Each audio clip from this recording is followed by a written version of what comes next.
Aujourd'hui, on va parler de Atlas VI, la traduction française de The Atlas VI, et qui est une des meilleures représentations littéraires de l'esthétique Dark Academia. Aujourd'hui, je vais vous donner mon avis sur ce livre qui a énormément divisé la communauté. Atlas VI a été un très grand best-seller, et puis ensuite, il s'est fait aussi dégommer. J'ai vu un blogueur qui disait qu'il y avait une hype excessive autour de ce livre, qu'il était surcoté, ce qui faisait que, par un retour de balancier, les attentes étaient tellement élevées que la déception était immense parce que le livre n'était pas à la hauteur des attentes. Alors, est-ce que moi j'ai aimé ou pas ce livre? Eh bien, oui et non. Ce que je vais essayer d'expliquer, c'est pourquoi ce livre a créé une frustration intense chez beaucoup de lecteurs. Et je pense que c'est cette frustration qui fait qu'il y a parfois des critiques vraiment très négatives et peut-être même un petit peu injustes. De quoi parle Atlas VI? Eh bien, c'est l'histoire de 6 sorciers, des magiciens qui sont censés être les meilleurs de leur génération et qui sont recrutés par une étrange société secrète qui se trouve dans la bibliothèque d'Alexandrie et qui a donc accès à tout le savoir possible et imaginable.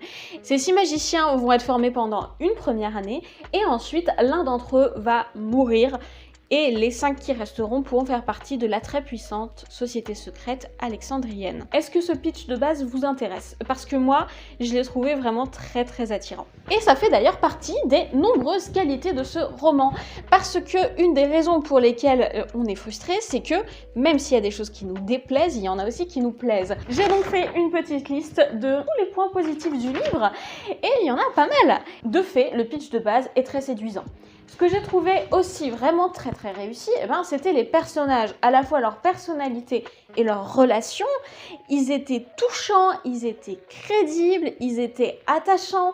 Il y en a qui étaient absolument détestables. On avait beaucoup d'émotions et d'implications dans l'histoire. Et ça, c'est vraiment un super ingrédient. Il y avait aussi des super scènes d'action. Celle du début, par exemple, est absolument géniale. Elle m'en a mis plein la vue et j'avais qu'une envie, c'était d'en revoir d'autres à d'autres moments. Et là, j'anticipe un petit peu sur les points négatifs et sur la frustration parce que c'est la seule grande scène d'action du roman. Et je m'énerve. Tout ce qui est relation amoureuse est aussi très bien réussi. Il y a beaucoup de suggestions et assez peu d'explicite dans les rapports intimes, mais ça marche vraiment très bien. Alors que moi, de base, je suis plutôt quelqu'un qui aime quand on montre tout, entre guillemets.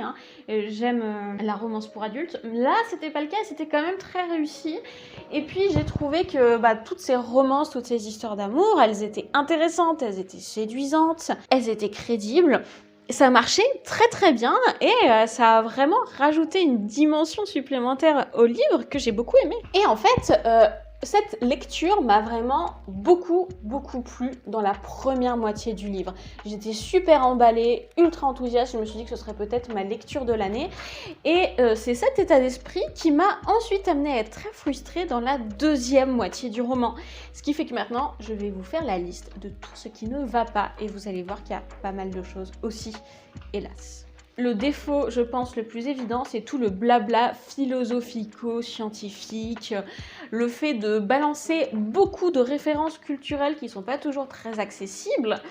Moi, je trouve que ça donne une apparence de complexité, une apparence de profondeur qui est complètement factice.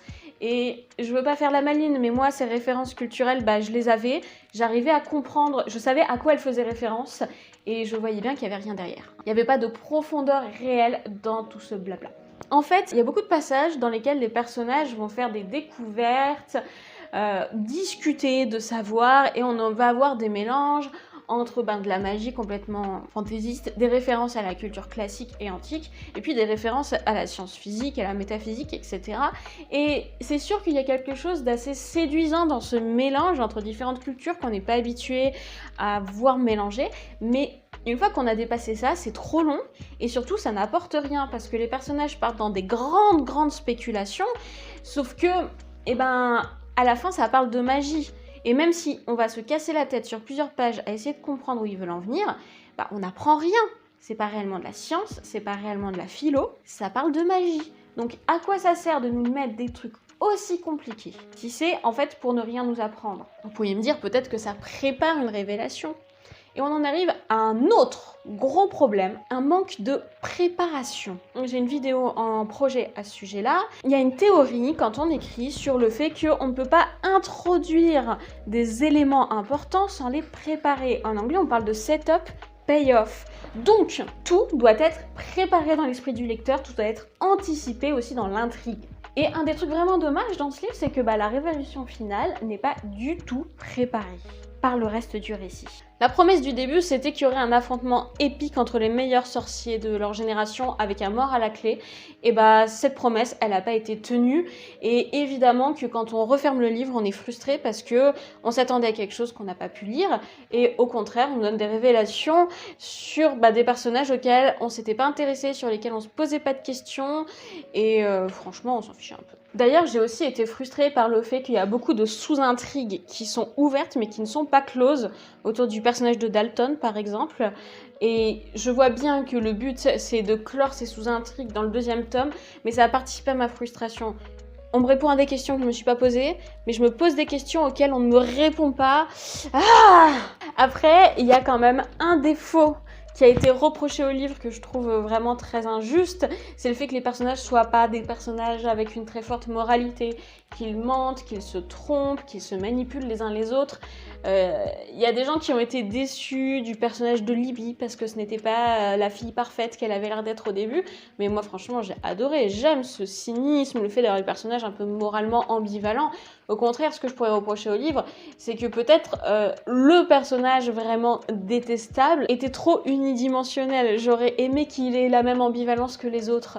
Mais franchement, ça, moi, je trouve que c'était une qualité, même si manifestement, ça a énervé des gens sur Internet. Si je devais faire un bilan de cette lecture, elle m'a beaucoup séduite au tout début et j'ai commencé à être déçue dans le dernier tiers. Elle m'a emballée parce qu'elle avait plein de qualités, notamment au niveau des personnages et de leurs relations. Mais en même temps, elle était frustrante. En fait, à la fin de ma lecture, le négatif l'avait emporté sur le positif. Honnêtement, si on m'avait mis la suite entre les mains à ce moment-là, j'aurais pas eu envie de la lire. J'avais besoin de faire une pause et de mettre de la distance entre le livre et moi, ce qui est quand même le signe que j'étais bien frustrée. Mais à l'heure actuelle, je sais que quand la traduction de la suite va sortir, je vais l'acheter, la lire et je pense que je passerai quand même un bon moment. Donc, il y a un poil plus de positif que de négatif une fois que la frustration est passée. Après, je sais pas exactement ce qu'il faut tirer comme conclusion de cette information, mais à la base, c'était un livre auto-publié. Donc, l'autrice s'est un petit peu débrouillée toute seule, je pense, pour écrire son livre. C'était peut-être plus difficile de voir certains défauts. Comme il y a beaucoup de qualités, peut-être que ces bêta-lecteurs ont plus été emballés par les qualités, je sais pas. Mais ensuite, ce qui s'est passé, c'est que ça a eu un succès immense. Le livre a explosé sur Amazon, sur TikTok, etc.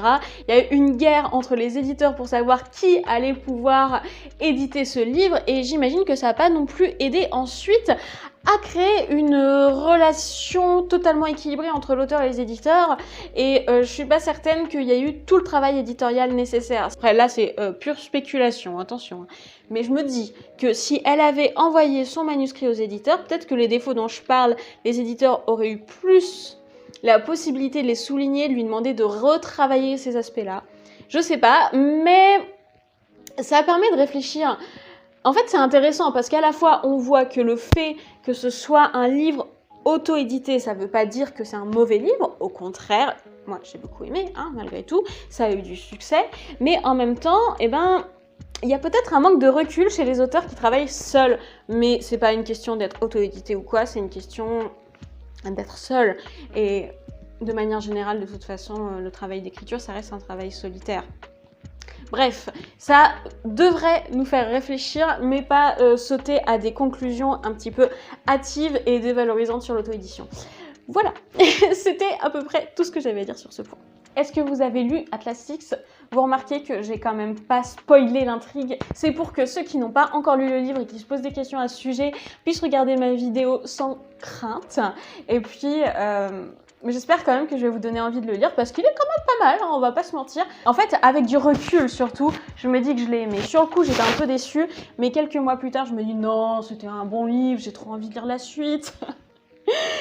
Dites-moi ce que vous en pensez en commentaire, ça me fera très plaisir d'avoir de vos retours. Et bien évidemment, abonnez-vous à ma chaîne.